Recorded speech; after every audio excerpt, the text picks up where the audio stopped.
It's the best site on the web. It's sportsNOLA.com, Louisiana Sports 24/7. Your home for prep athletics, all prep sports all the time. But it's not just prep. It's Saints, it's Pelicans, it's LSU, it's Tulane, it's UNO, it's everybody. It's sportsNOLA.com. Great writers like Brian Alley Walsh and Rick Gailey, among others. That's sportsNOLA.com. You want to be there all the time. Check it out every day, 24/7, to stay pertinent. And of course, we'll have full coverage of the Saints and the Bears at sportsNOLA.com later tonight.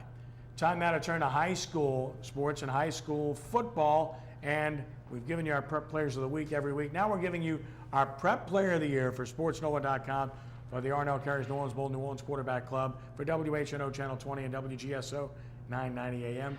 And he is none other than quarterback Deshaun Capers-Smith of Warren Easton High School.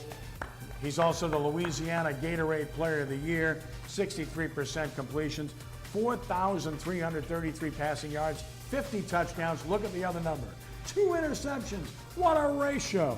And he's also rushed for 1,318 yards and 21 touchdowns. I do the math. That's 71 touchdowns he accounted for this season in 15 games. Congratulations to Deshaun Capers-Smith, a commitment to Texas A&M, a terrific young man, very emotional in receiving this award at the Greater New Orleans Quarterback Club as well. Rick, you've seen him play. You did the game. He played it in the state championship, and you met him, and you see the kind of reaction he's had. You've had him on Prep Recruiting Insider. Special young man. Very, very much so. And Coach Hull alluded to that in his speech this afternoon. An incredible young man, very soft-spoken, very humble, and keeps things in order so that he's never in a hurry. He's a kind of young man that plays fast, sees things the way that they are. Nothing's a blur to him, and so that's why he has the outstanding achievement that he has. Ricky, you were there at the Greater New Orleans Quarterback Club. You saw his reaction. Anytime a young man thanks his mother, thanks his coach and his teammates, and speaks in that vein, you're probably looking at a young man that's going to be successful in life. Yeah, I mean, you know, I think he's a great young man, but to me, just listening at his principal talk, I walking out the door with his principal, and she gave him such a high mark, and she gave, you know, I mean, so that's what you look at. You look at the people surrounding him and the things that they say about him, and I mean, they gave him high remarks. Shape his character, Brian, and you've been in coaching in a high school level, and coaches can make a huge difference in the futures of young people based upon the advice, the leadership, and the discipline they provide. You know, hearing you guys say these things about this young man, you know, you just want to pull for a young man like that, you know, as he goes forward in life.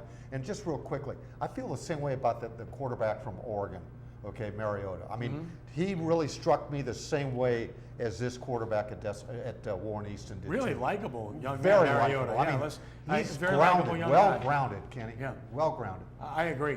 Well, of course, we had the state championship games. The second batch played in the Mercedes-Benz Superdome this past week in the non-select games and in the 5A championship game that Rick and I had the opportunity to broadcast. Acadiana made it 2 straight state titles. They beat Destrehan 23-7. Wildcats' unbeaten season comes to an end in the state title game. In the 4A championship game, Deshaun Capers-Smith rallied his team. Great game. They come up an extra point short, lost to Neville, 28-27, the 11th state championship for the Tigers. In 3A, Livonia, very impressive under guy Mistretta. They completed an unbeaten season, beat Amite 43-14. In 2A, a rematch of the previous year, and this time the result was reversed. Manny rallied past Kinder 22-15 in a testosterone game. And then in 1A, Haynesville, they were an underdog. Really? Golden Tour's an underdog? I don't think so. They beat Mangum for a second straight year in the title game, 16-0. That's 17 state titles for Haynesville. So, Rick, there's the rub, is the power schools, Neville, Haynesville, they're accustomed to doing this. They did it again. And Acadiana. Yeah, it's part of the culture. That's what you work for. That's what you're expected to do. And that's why I would hope going forward that somehow in this state that we find a way to take all the headliner programs and get them together. We need a headline classification and split everybody else up in an equal manner. I couldn't agree more, but in my opinion, based on what I saw this past weekend, I'd have picked Jesuit, Rommel, or Curtis over either one of the 5A schools. Yeah, probably so. Probably out of this whole weekend, the most impressive team overall was Neville. Yeah, when you look at a team that doesn't have any holes in it and is still capable of making big plays, it was Neville. I agree. It was a great weekend, and it was fun to watch, and obviously we look forward to a new executive director, Eddie Bonine, trying to fix this thing. When we return, our picks on the Saints and the Bears on WHNO.